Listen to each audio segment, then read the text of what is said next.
I remembered to turn the mic on, but I forgot to turn the miner off, so it sounded like crickets back here. What's up, Sons? It's Blind Rod with Summit Tech once again, and today we're going to have an uncomfortable conversation about NFTs, which stands for non-fungible tokens, as well as if you should be purchasing them and how to be cautious around this new landscape within cryptocurrency.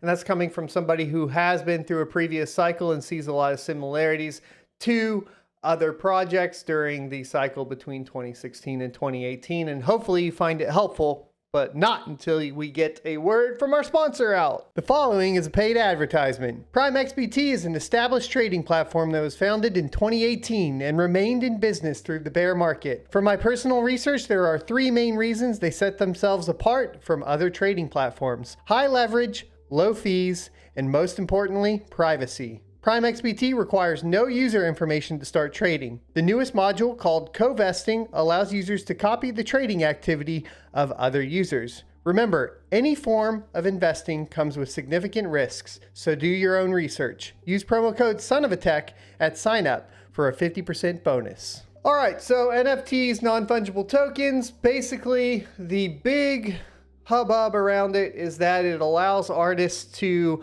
monetize their work digitally. And there is obviously a big push behind that because artists have always kind of gotten screwed by the digital landscape.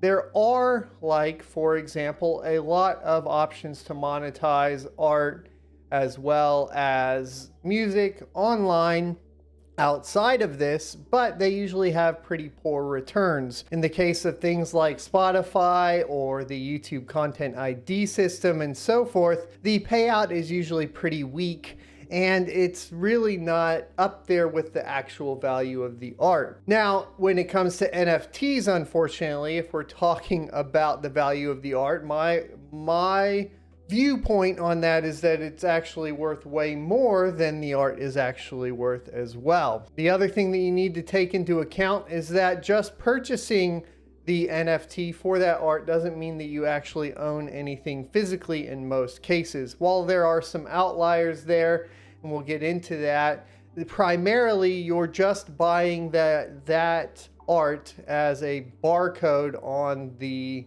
Ethereum blockchain, for example. So you want to be very careful. Now, a lot of people say this is all new and this is great and so on, but it's also not new. We've seen this before with, of course, CryptoKitties back in the day. And what happened to CryptoKitties when the price of Ethereum and the rest of the crypto market bubble popped?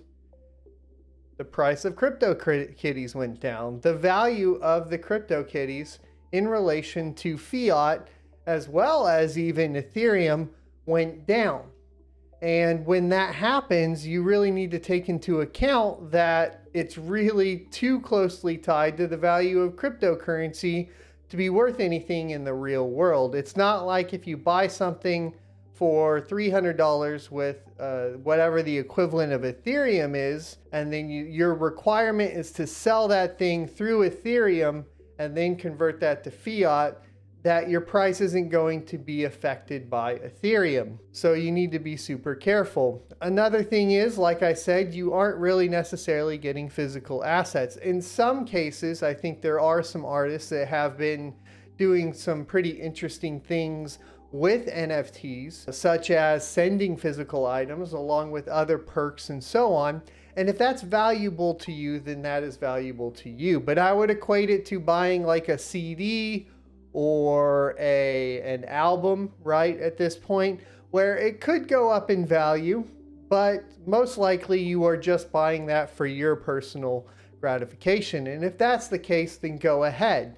But if you're buying it from the perspective of an investment, then I would say hold your horses, buddy, because your investment now has 2 points of failure: the value of the NFT itself, along with the value of the cryptocurrency that you bought it on top of, whether that be Tron, Ethereum, so on and so forth. So you need to be super careful.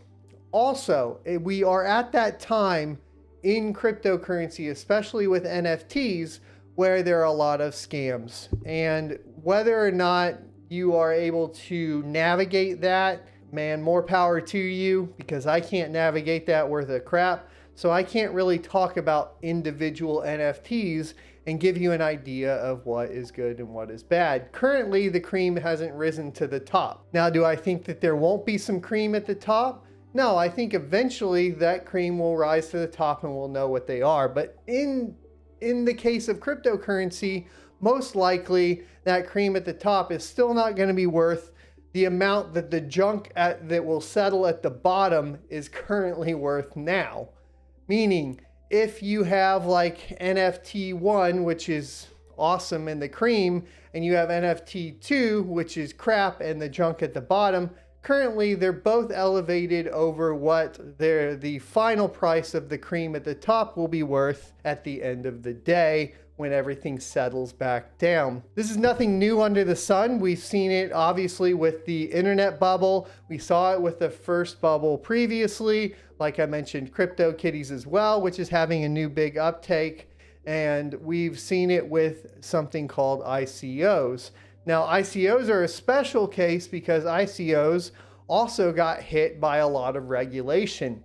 It is possible that NFTs here, as they gain more popularity and get put into the press more and more and more, that they get regulated to the point to where a lot of them just shut down or are, I don't know, you can't really confiscate them, but they are regulated to a point, or NFT services are regulated to a point to where it's almost impossible for you to buy and sell those cryptocurrencies in your geographical location or those cryptocurrency NFTs. Anyways, you get the idea. Basically, you probably will be looking at a lot of regulation within there coming up soon as it gains more and more popularity.